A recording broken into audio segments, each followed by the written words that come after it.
चलिए देखिए, इसके पहले हम सब नंबर के बारे में पढ़ेंगे।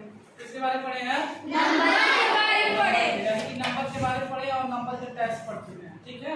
यस। तो नंबर के टाइप्स को हमने देख लिया था कि नंबर के टाइप्स क्या होते हैं और डेफिनेशन भी बता दिया गया था। तो आज हम पढ़ेंगे नंबर लाइन के बारे में, जिससे हम संख्या रेखा करते हैं। ठीक है? किसके बारे में पढ़ेंगे? Number line. नंबर लाइन यानी कि संख्या रेखा के बारे में पढ़ेंगे। देखिए, संख्या रेखा के हम दोनों इंग्लिश और हिंदी दोनों डेफिनेशन को जानेंगे, उसके बाद इसके बारे में समझेंगे। ठीक है? तो बात किया जाए कि संख्या रेखा सबसे पहले किसके दिमाग में आया, किन्होंने इसकी रचना की। जैसे कोई भी चीज होता है, किसी न किसी के दिमाग में आइडिया आता है ना, तो इस तरह से बनाया जाए। तो संख्या रेखा की बात किया जाए तो संख्या रेखा के बारे में जिन्होंने बताया था, उनका नाम था डेसकार्टेस। क्या नाम था? डेसकार्टेस था। क्या नाम था? और कब हुआ था? 1596 से 1650 यानी कि 1596 से लेकर 1650 तक। ठीक है? Yes sir. किसने किया था? डेसकार्टेस ने। ठीक है?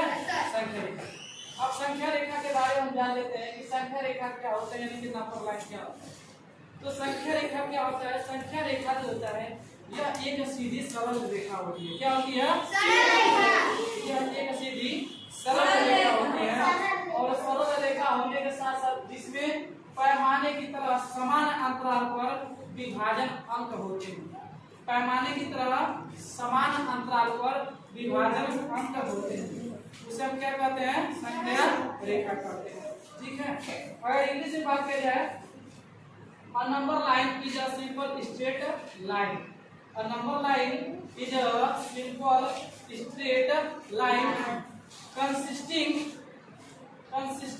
of numbers divided at equal intervals like as a scale.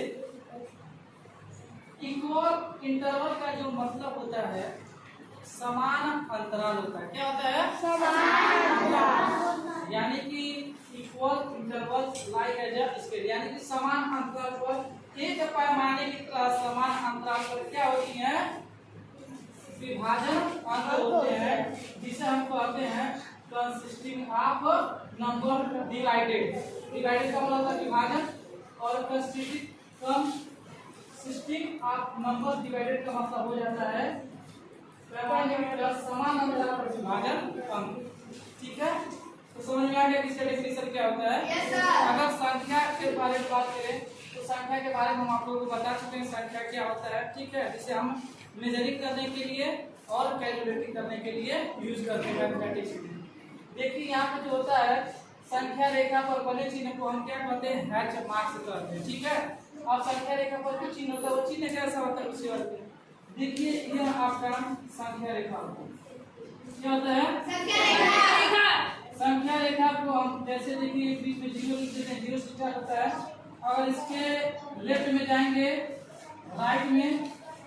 Right में जाएंगे तो पॉजिटिव अंक मिलेगा, +1 +2 +3 +4 +5 ऐसे इनफाइनाइट तक चला जाता है। ठीक है? यहाँ पाएंगे -1 -2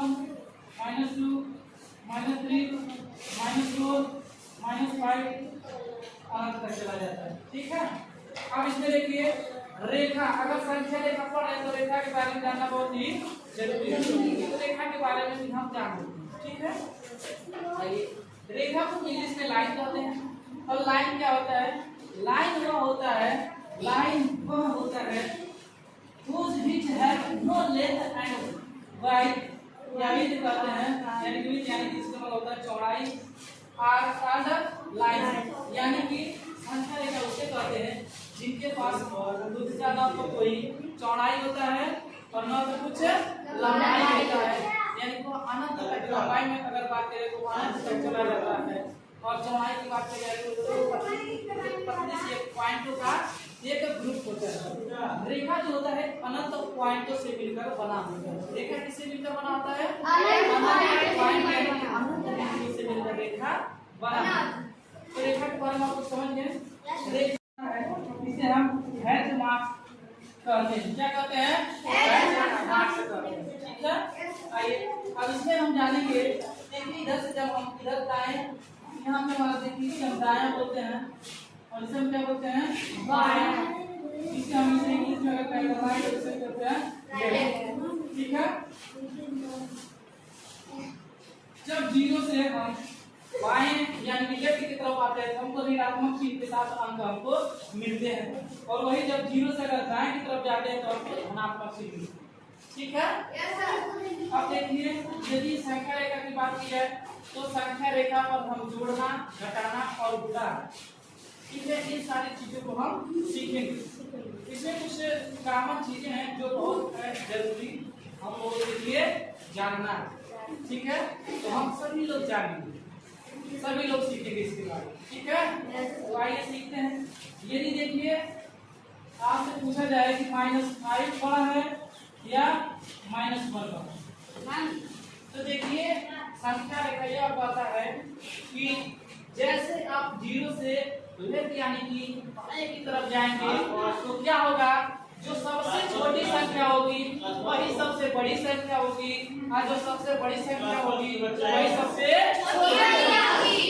तो यदि इसकी बात की जाए तो देखिए -1 इसमें बड़ा संख्या हो जाता है, -1 क्या हो जाता है बड़ा संख्या हो जाता है, और -5 क्या हो जाता है छोटा।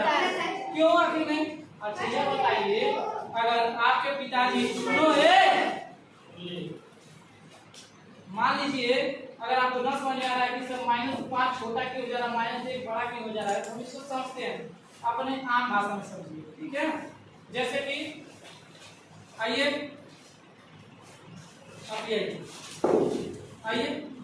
अब देखिए, जैसे कि मान लीजिए दोनों लोग हैं, अब मान लीजिए इन्होंने जो है कि उनसे जो है अंश से ये 10 रुपये उधार ले लिए हैं। ठीक है, कितना ले लिए हैं 10 रुपये उधार ले लिए हैं, और ये जो है ये अंश जो है 1 रुपया उधार ले लिए हैं। कितना ले लिए हैं 1 रुपया। अब ये बताइए कर्जा सबसे ज्यादा कौन लिया है, ये लिए हैं ना, क्योंकि 10 रुपया कर्जा लिए हैं, तो जो कर्जा लेता है उसे हम कहते हैं ऋण लिए। क्या लिए हैं ऋण, और उसी ऋण के साथ हम ऋणात्मक चिन्ह को लगा दिए हैं। अब देखिए ज्यादा कर्जा ले लिए हैं तो बताइए ये सही है कि जो कम कर्जा लिए वो सही है? बताइए सबसे बड़े ये हो गए हैं कि बड़े हो जाएंगे कर्जा के रूप में, कौन ज्यादा कर्जा लिया है? कर्जा ये लिए हैं यानी कि -10 रुपया और -1 रुपया कर्जा लिए हैं, इसीलिए कहा जाता है जो सबसे कम कर्जा लिया है यानी कि बड़े हो जाएंगे, ज्यादा कर्जा लिया है छोटे हो जाएंगे। इसीलिए जब ऋण के साथ हम किसी संख्या को जब लिखते हैं तो जो सबसे बड़ी संख्या होती है वह छोटी हो जाती है, और जो सबसे छोटी संख्या होती है वह बड़ी हो जाती है। तो समझ में आ गया ना? बता देंगे ना कौन सी बड़ी संख्या कौन सी छोटी संख्या है। देखिए अगर आपसे पूछा जाएगा कि बताइए 45 या 55 में बताइए इसमें से कौन बड़ी है और कौन छोटी है, तो बताइए कौन सी बड़ी है? 45 बड़ी है कि छोटी है? वेरी गुड, 45 बड़ी संख्या है, क्योंकि ऋणात्मक के साथ जो सबसे छोटा रहेगा वही सबसे बड़ा होगा, और जो सबसे बड़ा होगा वही सबसे छोटा रहेगा। तो समझ में आ गया ना कैसे करना है?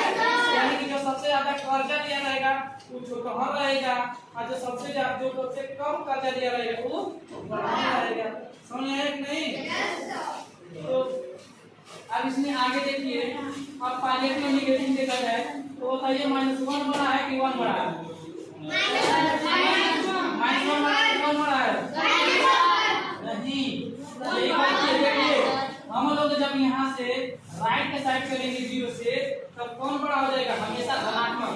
अगर दो चीजें हो, दो चिन्ह हो, ऋणात्मक और धनात्मक चिन्ह हो, और उसमें अगर पूछा जाए कि धनात्मक वाला अधिक है या ऋणात्मक वाला अधिक है, तो कहेंगे सर धनात्मक वाला अधिक है। क्यों? क्योंकि देखिए ये कर्जा लिया है, इसके आगे ऋण लगा है, ऋण चिन्ह लगा है ना, यानी निगेटिव चीज लगा है चिन्ह, तो ये कर्जा लिया है। क्या लिया है? कर्जा लिया। और कर्जा लिया है नहीं लिया है, ये अपने खाता में जमा कर दिया है पैसा।